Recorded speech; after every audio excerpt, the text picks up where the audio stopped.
एक बार एक छोटे से गांव में अर्जुन नाम का एक बच्चा रहता था जिसे ड्राइंग बनाना बहुत पसंद था। लेकिन उसकी बनाई हुई तस्वीरें उतनी अच्छी नहीं होती थी, जिससे वह बहुत दुखी रहता था। स्कूल में बच्चे उसकी ड्राइंग का मजाक उड़ाते थे।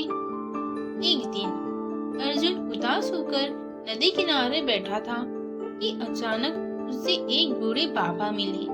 बाबा ने उसे एक जादुई पेंसिल दी और कहा, जो कुछ भी तुम इस पेंसिल से बनाओगे वह असली बन जाएगा। अर्जुन को यह सुनकर बहुत आश्चर्य हुआ। घर आकर अर्जुन ने पेंसिल से एक सुंदर पक्षी बनाया और अचानक वह सच में उड़ने लगा।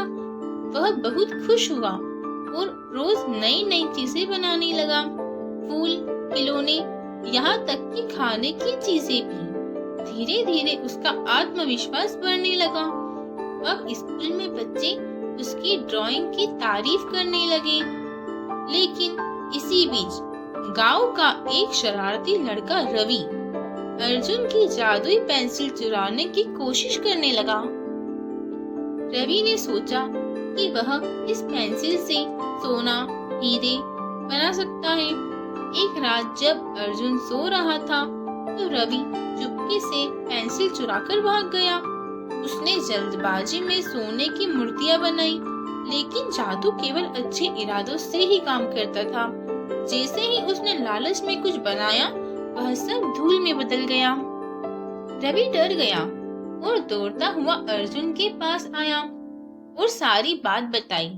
अर्जुन ने रवि से मुस्कुराकर कहा, यह पेंसिल सिर्फ उन्हीं के लिए काम करती है जो इसका सही इस्तेमाल करना जानते हैं। रवि को अपनी गलती का एहसास हुआ और उसने अर्जुन से माफी मांगी। कुछ दिनों बाद अर्जुन ने सोचा कि अगर वह पेंसिल के बिना कुछ नहीं बना सकता तो यह उसकी असली काबिलियत नहीं होगी। इसीलिए उसने खुद कड़ी मेहनत की और अपनी ड्राइंग स्किल्स को सुधारने की कोशिश की। धीरे धीरे वह बिना जादू के भी बेहतरीन चित्र बनाने लगा। अब उसे जादुई पेंसिल की जरूरत नहीं थी, क्योंकि असली जादू उसकी मेहनत और लगन में था। सीख, सच्ची सफलता जादू से नहीं बल्कि मेहनत, लगन और आत्मविश्वास से होती है।